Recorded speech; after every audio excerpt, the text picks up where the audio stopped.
12 muqam 12 qism qo'yildi.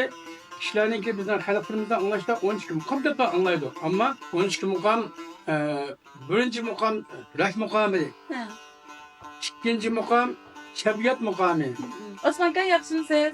Sizmiş diyarimizda o'sib yetilgan davlat darajalik muqam varisi va muqam ustoz bo'lish suhbatingiz bilan shu 12 muqamni ratlash, qizib chiqarish, anaqin keyingilar qoldirishdan iborat nurg'un muhim xizmatlarni o'tab keldingiz. Osman aka shu xalqimiz 12 muqam deb bilgan bilan uni rat tartibini bilmaydigan. Shuningga shu rat tartibini bir tushuntirib bersangiz tomoshabinlarimiz ashundir bilib olsin aka. Bo'ldi, buni nihoyatda yaxshi savol bo'ldi, yaxshi so'radingiz. 12 muqamdan iborat bu ulug'vor cho'ng bir asrimiz Junxo millatiningki bebaho go'har sifatida ulug'lik qilayotgan, qadrli qilayotgan bir cho'ng madaniyat.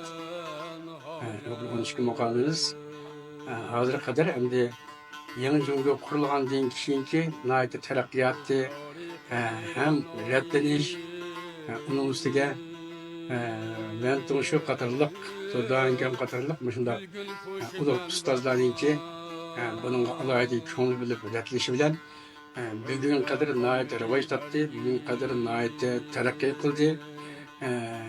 Davlatimiz ichida va davlatimiz teshikdan tortib sirtqichilik shu dunyo madaniyat qatorida nihoyatda qadrli bo'ldi. Bizningki mamlakatimiz ichida bo'lsa, shunaqmi Shinjongda bo'lsa-mu, xalqlarimiz nihoyatda qadrlab anglayotgan bebaho go'har, nihoyat so'lib anglayotgan bir yaxshi bir madaniyat sifatida qadrlanayotgan 12 muqamimiz. Shundoq bo'lganligi uchun xalqlarimiz o'zi yaxshi ko'rib anglayotgan bilan bular 12 muqamniki nurg'un qismlari, masalan 12 muqam, 12 ayga 12 muqam bo'lgan sifati bo'lsin, buni hamda 15-16 asrda Amal Sa'd qatorliqlarniki ratlishi bilan ism qo'yilgandan keyin buningga 12 muqamga 12 ism qo'yilgan. 12 muqam 12 ism qo'yildi.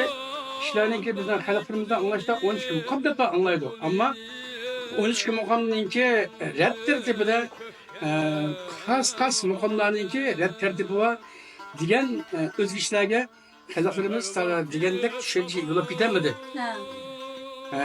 Chunki hozirgi shunday davlatimiz qudrat tepib qanday taraqqi qilayotgan shular davrida xalqlarimiz yangilikqa intiladi, yanglishlarga intiladi, yangi ohanglarga, madaniyatga intiladi.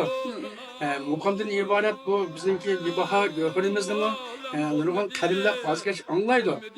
Anglar bilan bu muqamning ichida nimaning borligini kishimiz taqdiq bilib ketadi. To'g'ri. Shundaqmi endi men bugun bu savolga yaxshi bir